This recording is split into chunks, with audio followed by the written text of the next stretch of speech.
going on, guys? Hope everybody's doing well and having a great day. As mentioned in yesterday's video, today's video is going to be about more mutant plant observations. I mean, you cannot make this stuff up. You're definitely going to want to stick around and see what people have been observing in the environment here recently, some stuff that's been shared with me. Also, going back to yesterday's video of the massive wall of dust that rolled through the southeast valley yesterday afternoon. These are a couple of still images from video footage that was taken yesterday. This is as it was exiting towards the western horizon. Here's another perspective from John out of Apache Junction, and this is as it was forming. Apache Junction's about 20 miles from the southeast valley towards the east, and the storm was moving from east to west. This is what it looked like above John's location. He even had a double rainbow embedded in the giant wall of dust, and this is his view of the dust storm as it was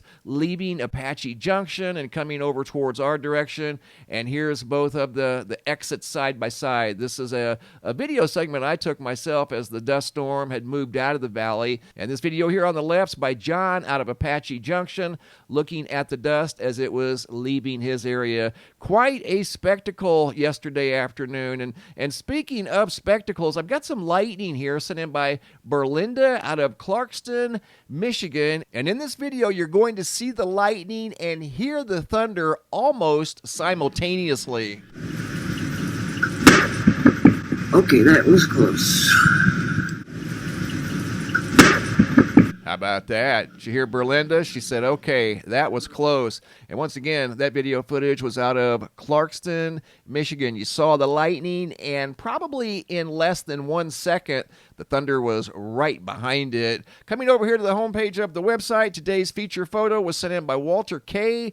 out of Colorado. Very photogenic sky above Colorado. Since we're here at the website, quick look at the Schumann resonance. You can see in the last 24 hours, there's definitely been some activity in the Schumann that could be related to the recent geomagnetic storm activity that we've had also in the last 24 hours, and they line up almost perfectly. So this energy could be traced back to the sun. Hopping over to the Yellowstone supervolcano caldera, looking at the seismographs that monitor the mighty supervolcano. Once again, we're seeing persistent earthquake activity, especially over here on the northwestern side of the supervolcano caldera.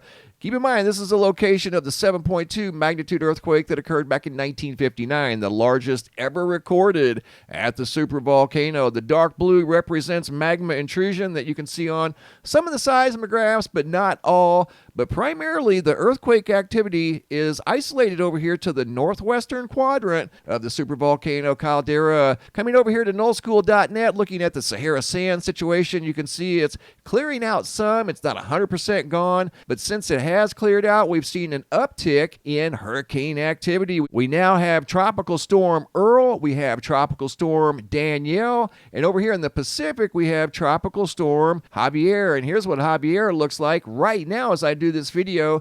Down here off the California Baja, not far from the southern border of Arizona and the northern border of Mexico. You can see the center of rotation out here just off the coast of the California Baja. Not a very well organized storm because it's so close to land, and I think it's dealing with a little bit of wind shear, not much. Let's take a look and see. Actually, no wind shear at all. A little bit back here on the far right-hand side, but the green means the environment is favorable for the formation of tropical storms and hurricanes, but it's getting a little far north. It's getting out of the warm waters, and the farther north it goes, the cooler the water gets. But we could see some rain down here in southern Arizona and parts of southern California from Tropical Storm Javier in the next 24 to 48 hours. Going from the eastern Pacific over to the western Pacific, this is the storm that made a basically 90-degree turn, went from going south-southwest to north-northwest in less than 24 hours. You can see the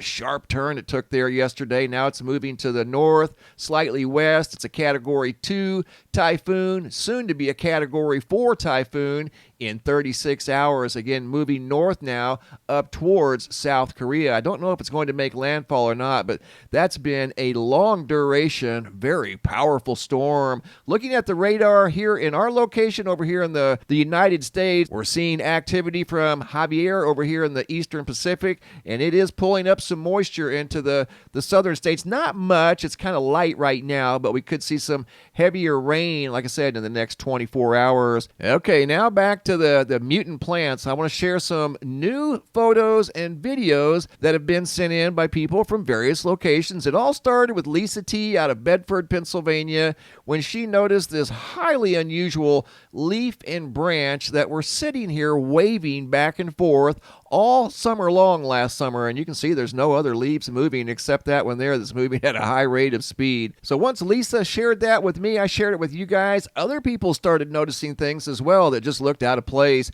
Glenda R. noticed what she considered a mutant green onion that stood 34 inches tall. She also had yet another one that grew to a staggering 30 inches tall. Lee W. also had one that went all the way up to 36 inches tall, and that's a green onion.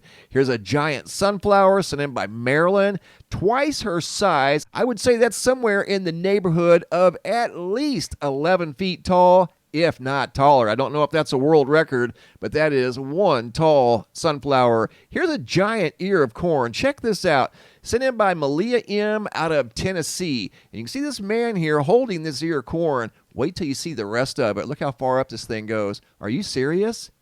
That is an ear of corn out of Tennessee. I'm guessing that this thing is somewhere, and you guys tell me what you think. Leave a comment down below in the comment section. Look at how big that thing is. I'm assuming, based off the size of the man's hand and anything else that we have to compare it to here, I'd say somewhere in the neighborhood of 18 to 20 inches. That could be longer than that. That is by far the largest ear of corn I've ever seen. Leave a comment down below in the comment section if you've seen anything like that. This is what I'm calling the Fibonacci fern. This was sent in by the North Cuba Patriot out of Cuba, and she couldn't help but notice this fern leaf that was in a spiral shape. None of the rest of them were. This was the only one, and it was the only one that she had ever seen, and said she'd been growing these things for years, most of her adult life, and had never seen one grow in a spiral, almost looking like the Fibonacci spiral. Going from spirals to anti-gravity jalapeno peppers. Get a load of this thing here, sent in by Sherry. The thing was growing vertically up in the air, and normally gravity kind of dictates here, and the peppers pulled down towards the ground. Yeah, it remains on the vine, but the pepper grows in a downward direction, not necessarily straight up in the air. But that's not the case here. We've got a jalapeno pepper growing vertically instead of down towards the ground. Now we have more of these bizarre waving leaves. The first one was out of Bedford, Pennsylvania, again sent in by Lisa. This lasted for several months. That was truly an enigma. The second one was in Shermansdale, Pennsylvania, at least the ones that I've received. And you can see these leaves here moving very rapidly, and none of the other leaves or branches are moving at all. And yet another one out of Pennsylvania near Philadelphia. This observation was sent in by Kelly, who noticed these leaves here in the center, you can't miss them, that are moving at a high rate of speed. Not like any of its neighbors that are hanging there on the trees quite calmly. Those, for some reason, are moving back and forth quite rapidly. Tiffany out of North Carolina also noticed some leaves that were moving very quickly back and forth, side to side, and none of the other leaves or branches were moving. And we've got yet another one, and this one here, as you're going to see in the video, they grabbed this one not only once but twice, hang on to it to get it to stop, and it takes back off again. Notice all of its neighbors here are nice and calm. None are moving except that one right there. See, he grabs it, hangs on to it for a second, stops it, and it takes back off again. And it's moving even faster than it was when he first grabbed it. And you're going to see here in a second, he grabs it again, stops it to where it's perfectly still, and then it takes off again for unknown reasons. Here we go, stops it, watch, takes off again. None of the other ones are moving, just that one. How weird is that? It kind of reminds me of the ones that we saw, especially the one out of Bedford, Pennsylvania by Lisa. Here I put this one in fast forward so you can kind of get a perspective of just how still the other ones are. And this thing here was moving at a very high rate of speed for no apparent reason. There wasn't any wind or they'd all be moving. Here is what I'm calling a mutant blueberry out of Newfoundland. The blueberry that you're about to see was photographed while it was still on the branch. It had not been picked yet, and it was up in Newfoundland. Goes back to 2007, and the cluster of blueberries that were photographed by Tim were taken with a digital camera. And he was just out experimenting with his new camera. When he got home and was looking through the photos, he noticed this unusual sequence of numbers and letters on the blueberry that again was out in the wild. It was still on the bush. He did not notice that until he got home. How did that get there? And you know it didn't grow like that. Was this some sort of unknown experiment that he wasn't aware of or something else going on here? But that's how he photographed that blueberry on a branch up in Newfoundland. Absolutely incredible. I've never seen anything like that. If you guys have any photos you'd like to share, you can send those to reports at mrmbb333.com. If you have any videos you'd like to share and they won't attach to the email for whatever reason, you can come over here to the homepage of the website. Simply click on this red tab you see right here. Drag and drop your video into that red tab. Please include your first name, date, and location, and I'll take it from there. Thanks for watching. Have a super day, and be safe out there.